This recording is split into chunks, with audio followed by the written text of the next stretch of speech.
नमस्कार, ING 24 में स्वागत है आप सबका। मैं हूं आपके साथ आशुतोष बाजपेयी और अब हम आपको सीधा लिए चलते हैं पूर्व मुख्यमंत्री दिग्विजय सिंह की प्रेस कॉन्फ्रेंस में, जहां वे पत्रकारों से कर रहे हैं चर्चा।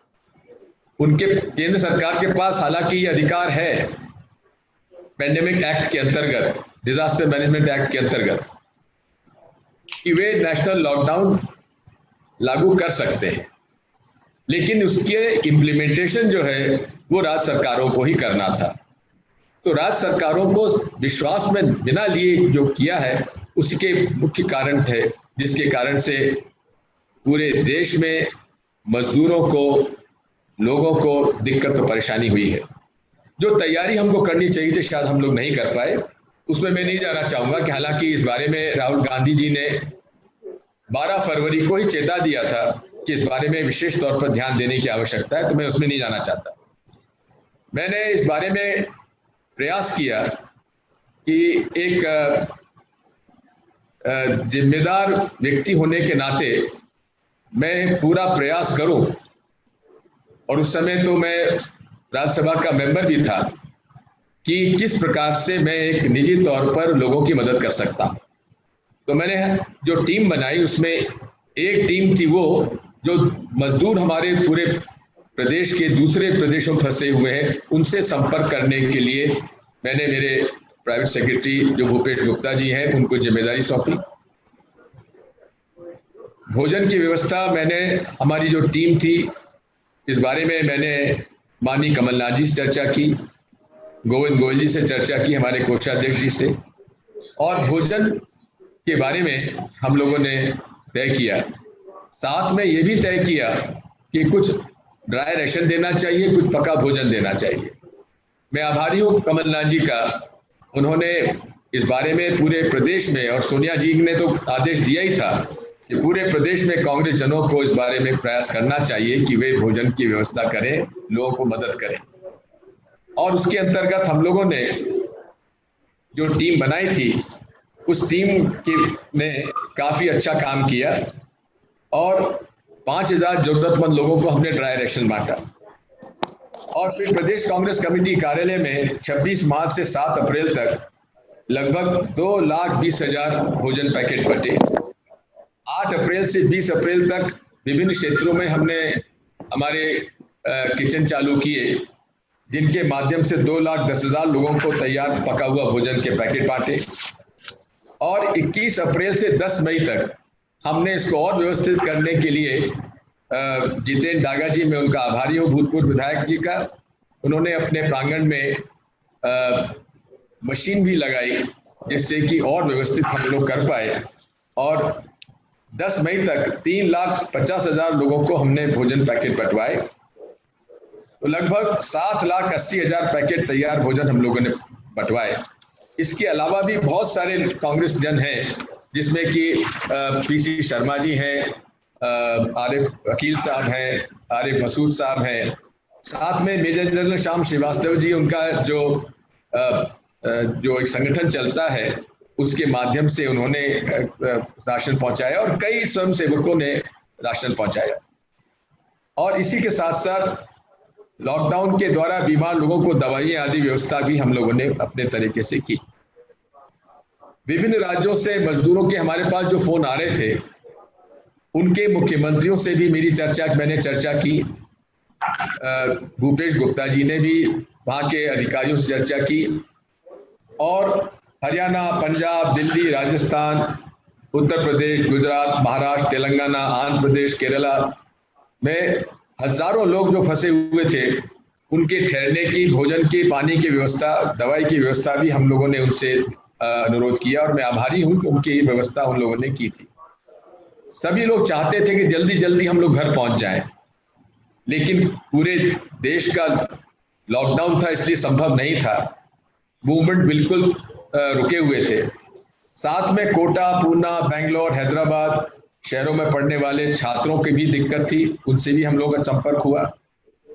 और साथ में रशिया में भी जो हमारे छात्र फंसे हुए थे, हमारे करई का एक नौजवान वहाँ पे पढ़ता था, खरगोन जिले के, उसका भी मेरे पास जानकारी मिली, और मैंने पत्र लिखकर विदेश मंत्री जी से अनुरोध किया, और मैं आभारी हूँ उनका, उन्होंने इस बारे में मुझे से मुझे अवगत भी कराया और उसमें सहयोग भी किया।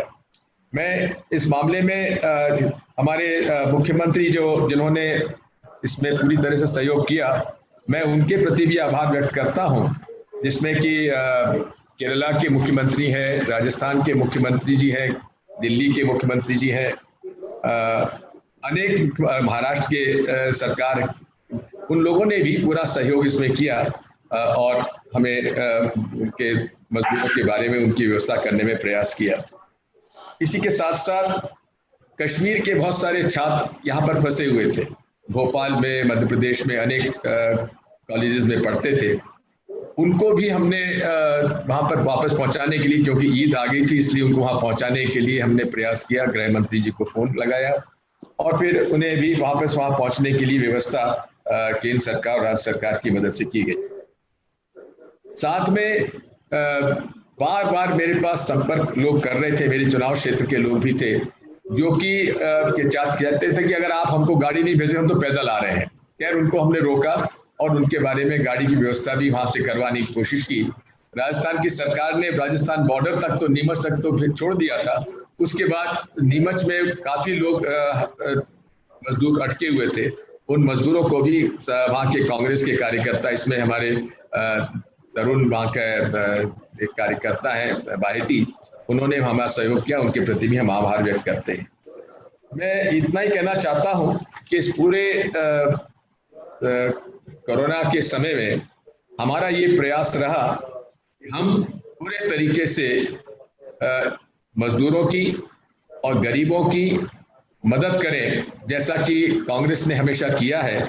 और हम आभारी हैं सोनिया जी के, जो उन्होंने कि मजदूरों को वापस लाने के लिए जहां केंद्र सरकार किराया नहीं दे रही थी, उनको किराए की व्यवस्था भी कांग्रेस पार्टी से कराई। हम उनके प्रति आभार व्यक्त करते हैं।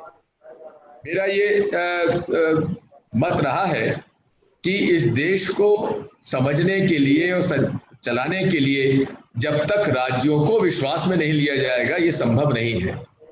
अब जाकर जबकि अनलॉकिंग हो रहा है, तब केंद्र सरकार ने अधिकार राज्य सरकारों को दिया है। मेरा ये निश्चित मत था और मैंने इस बारे में अनलॉकिंग के लिए एक एग्जिट प्लान भी 27 अप्रैल 2020 को प्रधानमंत्री जी को भेज दिया था कि आप पूरे जिले को लॉकडाउन करने की आवश्यकता नहीं है। जहां 10 पेशेंट हैं उन थानों में आप लॉकडाउन कर लीजिए। जिस मोहल्ले में 5 से ज्यादा पेशेंट हैं उसको आप हॉटस्पॉट बना दीजिए।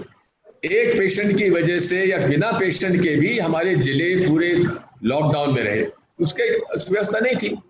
इस बारे में एक बहुत अच्छी टिप्पणी मैं कहना चाहता हूं, जो एक बरखा दत्त के इंटरव्यू में महाराष्ट्र में खाना पकाने वाली बाई ने की थी। उन्होंने कहा, साहब देखिए, ये कोरोना आया तो हवाई जहाज से बड़े लोग लाए और पैदल हम गरीब लोग हो गए।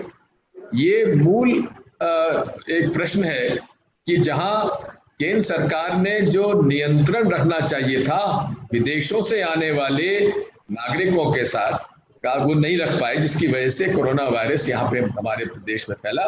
आप ताइवान को देख लीजिए, चाइना के बगल में है, उन्होंने जिस दिन केस के मालूम पड़ा उन्होंने लॉकडाउन, लोगों बाहर से आने वाले सारे उन्होंने हवाई जहाज रोक दिए, जिसकी वजह से वहाँ बड़ी आसानी से कंट्रोल हो गया।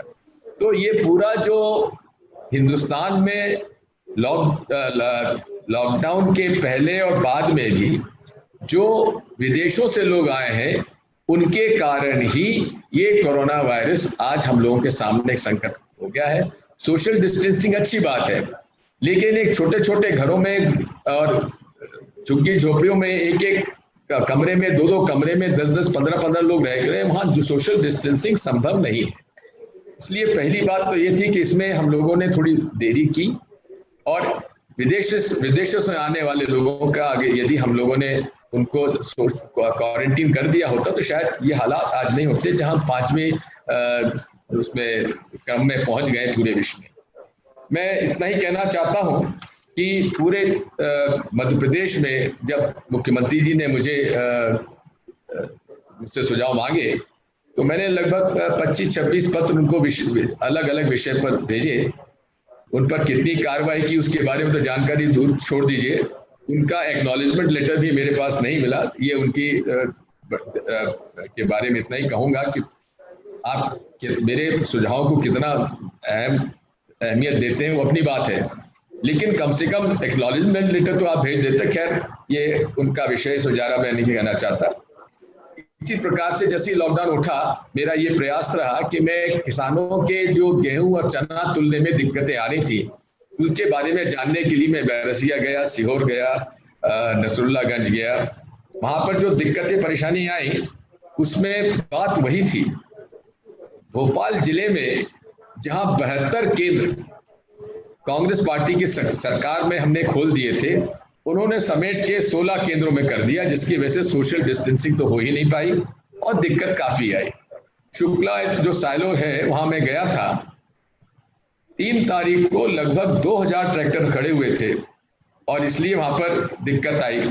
लेकिन मुझे इस बात की प्रसन्नता है कि प्रशासन ने, जिला प्रशासन ने मुझे आश्वस्त किया था कि उन्हें 5 तारीख के बाद भी उनकी गेहूं तुलेगा और उन्होंने उसको निभाया भी। इसमें काफी दिक्कतें आई हैं चने। एक बात और मैं कहना चाहता हूं, जहां भी मैं गया हर किसान ने एक ही बात कही कि साहब पिछले साल तुलाई में हमें कहीं दिक्कत नहीं हुई थी, चाहे गेहूं हो चाहे चना हो। एक दिन में हमारा गेहूं चना तुल जाता था और पेमेंट एक हफ्ते में आ जाता था। आज पेमेंट में भी बड़ी दिक्कत आ रही है। अब जब से चना तुलना शुरू हुआ है अभी तक उनके खातों में कोई 1 पैसे का पेमेंट उनके खातों में नहीं गया। इस बारे में सरकार को विशेष तौर पर ध्यान देना चाहिए। मैं ये भी कहना चाहता हूं कि ये भी शिकायत मेरे पास आई है कि जहां सरकार ने 4 जून से मूंग खरीदने के लिए कहा था, आज भी मूंग खरीदने की व्यवस्था नहीं हो पाई है। आज शासन के आदेश भी नहीं निकले हैं। इस साल चूंकि पानी खूब गिरा था और ट्यूबवेल में पानी काफी है, बहुत बड़े पैमाने पर भोपाल में, सीहोर में, रायसेन में, होशंगाबाद, नरसिंहपुर में बड़े पैमाने पर मूंग बोई गई है। वहां की खरीद भी अभी प्रारंभ नहीं हुई है, इसको प्रारंभ करना चाहिए। इसी प्रकार की शिकायत ये भी मिली है कि भोपाल जिले के कई गांव में फसल बीमा योजना का भुगतान भी नहीं हुआ है, वो भी होना चाहिए।